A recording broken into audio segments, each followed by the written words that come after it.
What I'm about to say will probably not sit well with young people or teachers or young people that are teachers. And it will almost certainly mean that I'm never invited to be a guest speaker at a school or college ever again. But someone needs to say it. We're witnessing the birth of a generation that believes a hard day's graft is a lifestyle choice rather than a fundamental necessity. Our schools have sanded down the sharp edges of reality to protect the fragile. They're presenting young people with the dangerous delusion that the world owes them a living. While the demolition and construction industry operates on discipline and deadlines, our education system is churning out young people who view a 7 a.m. start as a human rights violation and who have been taught that rules are mere suggestions. Now, every veteran in this trade remembers being the lazy kid at some point. We all had to be knocked into shape. We all had our ears boxed by a foreman who had no time for our nonsense. But there's a fundamental difference between a young man who needs a kick up the backside and a young person of today who was raised to believe that boots and backsides never ever meet. The modern classroom has become a laboratory for a dangerous social experiment, the total removal of the word no.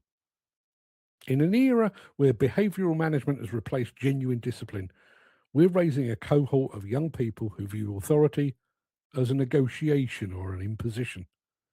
They've been coddled by a system that prioritises their feelings over their future functionality. In demolition and construction, the chain of command exists for a reason. When a site manager tells an apprentice to stay clear of a drop zone, it's not an invitation for further debate and negotiation. It's a directive to ensure they go home with all their limbs intact. The education system's failure to instill a respect for rules is a health and safety nightmare waiting to happen. When a young person enters a site believing that tardiness is just a quirk of their personality and that safety protocols are boring suggestions, they're a liability to every seasoned professional standing next to them. This culture of optional compliance is bred in schools where deadlines are flexible and negative feedback is rebranded as constructive coaching to avoid bruising fragile egos. But on a demolition site, a mistake results in a blunt, public bollocking.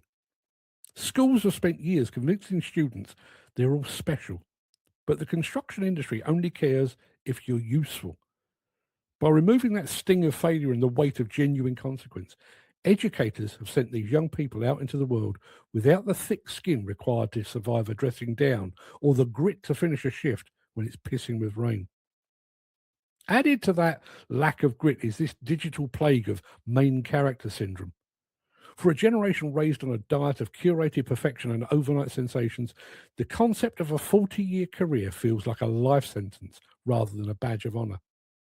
Schools have stood by as social media convince children that wealth is something that happens to you rather than something you work for. Young people enter the industry with one eye on their phone and the other on the exit, convinced that their real life is just waiting to start once their latest TikTok video goes viral. The education system has failed to ground these young people in the statistical reality of the world. They haven't been taught that there's a dignity in manual labour, that for every person who makes a mint on a viral video, there's 10,000 others shouting into a vacuum while their bills go unpaid. We need to stop telling children they can be anything they want to be and start telling them they need to be useful. By peddling the lie that everyone is a star in waiting, educators are making the reality of a wet Tuesday on a demolition site feel like a personal insult. It's not an insult, it's a life. By the time these young people reach a site gate, the damage is already done. They aren't just missing the technical ability to handle equipment, they're missing the mental fortitude to handle the job. They lack the resilience to cope with a mistake, the humility to learn from an elder, and the basic punctuality to prove they actually want to be there. The demolition and construction sectors are the backbone of the economy, but they can't also be the nation's remedial school. We're already stretched wafer thin, fighting to keep projects on track with a dwindling pool of veterans. We simply don't have the time, the budget, or the inclination to teach 18-year-olds that they're not the center of the universe, and that their personal brand means absolutely nothing when the clock's ticking. This isn't a plea for help. It's a diagnosis of a failing system. We're facing a fundamental deficit of character and a total absence of a work-ready mindset. The education system today is a conveyor belt delivering a product that, quite frankly, is unfit for purpose. They're handing out diplomas to overgrown toddlers that are utterly unprepared for life in the real world. If that current trajectory continues, the skills gap will eventually become a skills canyon. We'll be left with a generation that lacks the basic discipline to maintain the very infrastructure this world needs. We're raising a workforce that is dangerously under-equipped for the real world, a world that, as it turns out, is a remarkably unforgiving place for those who refuse to show up on time and put in the work. We've reached a point where we need to acknowledge that the kindness of modern education is actually a form of cruelty. By shielding young people from the consequences of their actions and inactions, we're setting them up for a massive, painful collision with reality. The demolition and construction site will not be as forgiving as the classroom.